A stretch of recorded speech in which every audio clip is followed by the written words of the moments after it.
10. Here it is. Oh my god, is it raining? Oh my goodness. 3 hours later. It keeps on raining, so we're gonna do this inside. In the box, we get a little packet from Apple. We get the iPhone 10. We get a 5-watt power brick. Some lightning earpods with that dongle. And a USB cable to charge the phone. This phone accepts wireless charging and fast charging. Let's go set up the phone.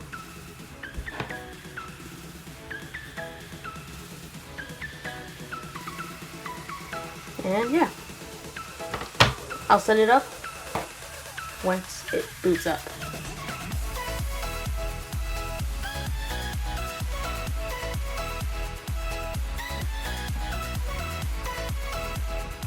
And I'll do it right now.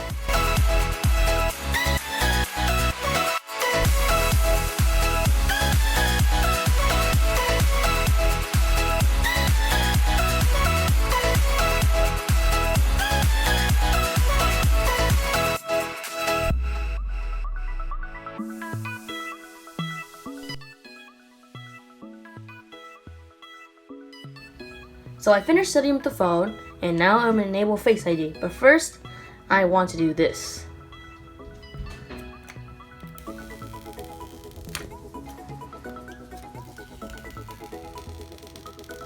Boom! Very satisfying. Anyways, I'm going to set up Face ID now.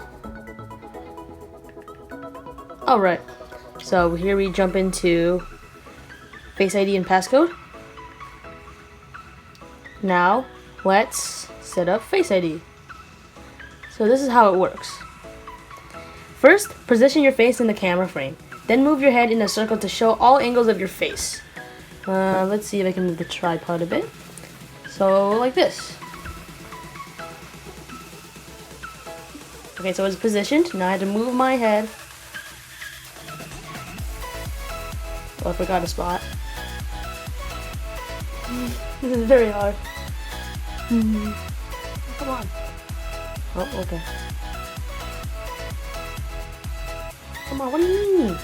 Okay, I got this. There we go. First Face ID scan is complete. Now there's a second one.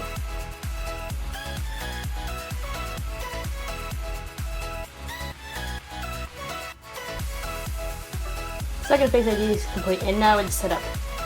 Now it is done. So, what Face ID is just basically replacing Touch ID. So, raise to wake, look at it, and slide. Pretty cool. I don't know if it's faster than Touch ID, but at least it's there to replace it, which I appreciate. Boom. There. See? Not that bad. I'll do it one more time. You can even tap to wake the display as well. Tap, look, raise. Pretty cool. So that's Face ID. You can also use it for Apple Pay as well. So like face, scans, and show in your reader. Pretty simple. And one more time, look, slide. Pretty cool. Face ID is very secure too.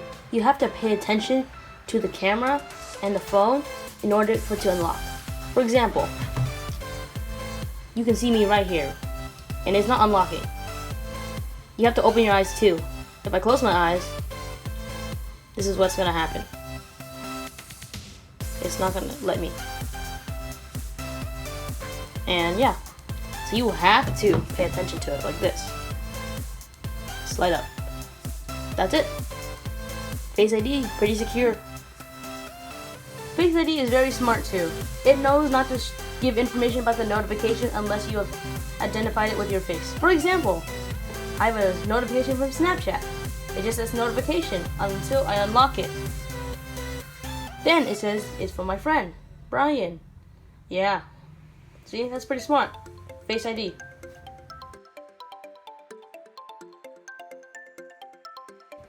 The iPhone 10 is being powered by Apple's A11 Bionic chip, and it is a 6-core CPU, 2 cores that are very powerful and 4 cores that are very power efficient. It is also being paired with 3 GB of DDR4 RAM. Now let's go on to Geekbench scores. In single core, the A11 Bionic scores 4200 on the single core and 10100 on the multi-core. That is 2.52 times faster than the iPhone 6s for multi-core and 1.76 times faster for the single core. The fusion of a high efficiency and high power in a CPU is very good. Games like Asphalt 8 can be ran by using just 2 high power cores. Something simple as checking email would only take 1 high efficiency core. The efficiency can save a lot of battery life. Speaking of battery life, this iPhone X has a 2716 mAh battery. Apple claims it will last 2 hours longer than the iPhone 7. The efficiency can save a lot of battery life. The iPhone X also supports wireless charging. Magic. Now let's talk about the display. The display is a 5.8-inch Super Retina display. It is an OLED display manufactured by Samsung, and it has a resolution of 2436 by 1125 with a pixel density of 458 pixels per inch. It has a notable notch at the top, but you can get used to it. Some apps like Asphalt 8 can take advantage of the whole entire display, but others like Minecraft aren't fully supported. Therefore, you'll see black bars when you open the app. The display has a 1,000,000:1 aspect ratio. The display is also a true tone display, so it can use the ambient light sensor to adjust the white balance of the display according to the background. The display also has 3D touch and has a refresh rate of 60 Hz. Let's talk about the camera. The camera on the iPhone X is very amazing. Let me show you some photos. The rear shooter holds 2 cameras. One of them is a wide-angle camera with an aperture of f1.8, and another is a telephoto camera with an aperture of f2.4. They both are 12 megapixel shooters. These rear shooters can shoot portrait photos and line photos, but now these cameras can shoot video at up to 4K at 60 FPS. There is also 1080p slow-mo with 240 FPS. Huge thumbs up for me. Now the front-facing camera is where things get innovative. The front-facing camera bar/notch is called the True Depth camera. It houses the camera sensors to capture Face ID information and take selfie portraits. There is even crazy things to do with the True Depth camera, such as Animoji, which I will demonstrate. This is Animoji. Oh yeah. Can I have some food, please?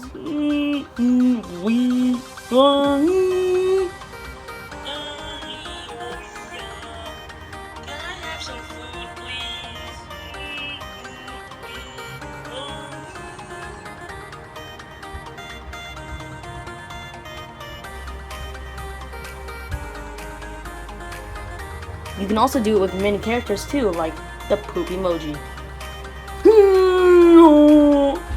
And that's Animoji.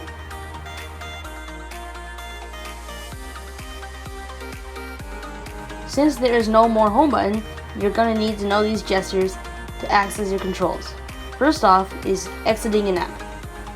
Simply go home by swiping up. Swipe up. Swipe up. And swipe up. Pretty simple.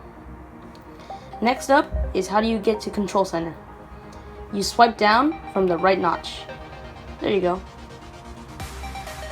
To get to Notification Center, swipe down from the left side or the middle to get to the Notification Center.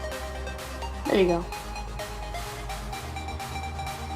Now how do you go to the App Switcher? You swipe up and hold it halfway.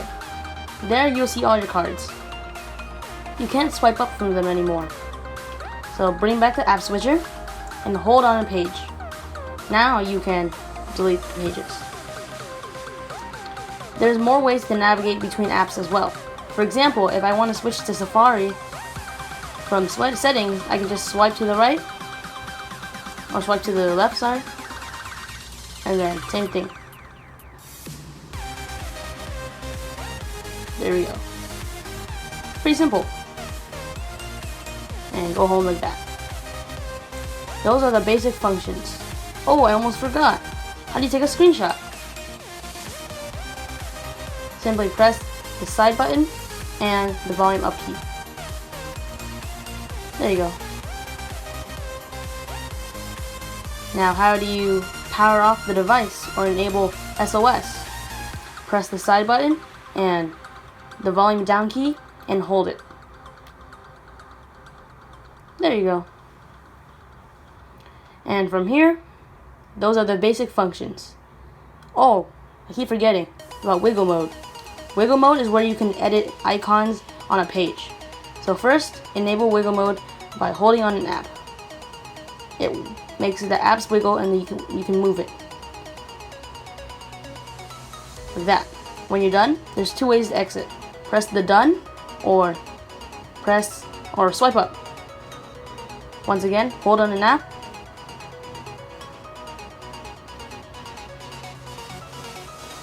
And press swipe up or press done. Pretty simple. Those are the basic functions of the iPhone X.